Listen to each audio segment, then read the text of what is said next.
তাহলে সাডেনলি ২৪ বছর পরে যে রাষ্ট্রটা যারা বানালেন তারা কেন সেই রাষ্ট্রটাকে তালাক দিলার চেষ্টা করছেন? কেন বলছেন যে আমার বানানো ঘরে আমি আর থাকবো না, আমি আলাদা হয়ে যাব? সেই অজুহাত নামাটা খুব পরিষ্কার করে বোঝা দরকার আমাদের। তাহলেই হচ্ছে চেতনার প্রশ্নটা পরিষ্কার হবে জাতির কাছে। সেখানে পরিষ্কার করে ওয়ারাস দিয়ে যেহেতু দিয়ে যেহেতু পূর্বের সাথে পশ্চিমের যে বৈষম্য, পূর্বের সাথে পশ্চিমের যে কৃত ওয়াদা ছিল, গণতন্ত্র এটা সেটা হয় নাই, ভোট নির্বাচন সবকিছু মিলে একটা অভিযোগনামা ছিল।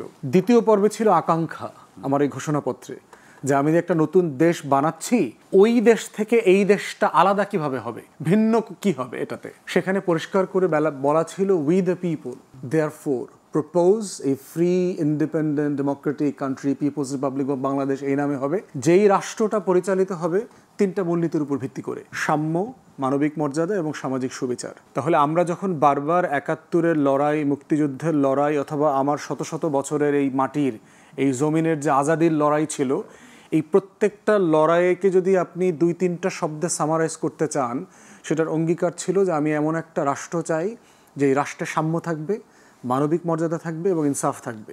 এখন এইটা হচ্ছে আমার নিক্তি।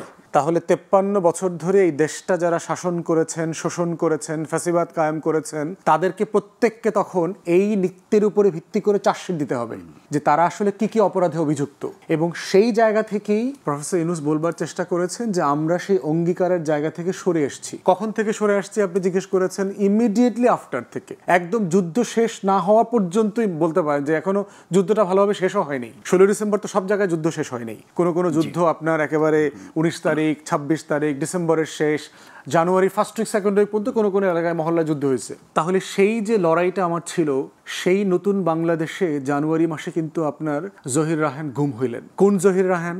যে জহির রায়হান ইংলিশে ২টা ডকুমেন্টারি ফিল্ম করেছেন ৭১-এ, শুধুমাত্র ইন্টারন্যাশনাল কমিউনিটি যারা ছিল, আন্তর্জাতিক মহলকে বোঝানোর জন্য যে কি হচ্ছে এখানে গণহত্যার নামে, এখানে মুক্তির লড়াইটা কি হচ্ছে। যেই ইংরেজি ফিল্মগুলো আপনার পশ্চিমের বিভিন্ন দেশে দেশে আপনার দেখানো হয়েছে, বিভিন্ন পার্লামেন্টে এগুলো দেখানো, সংসদ সদস্যদেরকে দেখিয়ে মতামত তৈরি করা হয়েছে। জর্জ হ্যারিসন এরপরে উদ্বুদ্ধ হয়ে এটার উপর ভিত্তি করে কনসার্ট করলেন, টাকা উঠাইলেন, সেই টাকা আবার দেশে পাঠানো হয়েছে। তাহলে সেই মানুষটা যিনি এই লেভেলে মুক্তির লড়াইকে দুনিয়াতে তুলে ধরেছেন, তাকে গুম করা হইল আপনার ৩০ তারিখে জানুয়ারির। কেন গুম করা হয়েছে?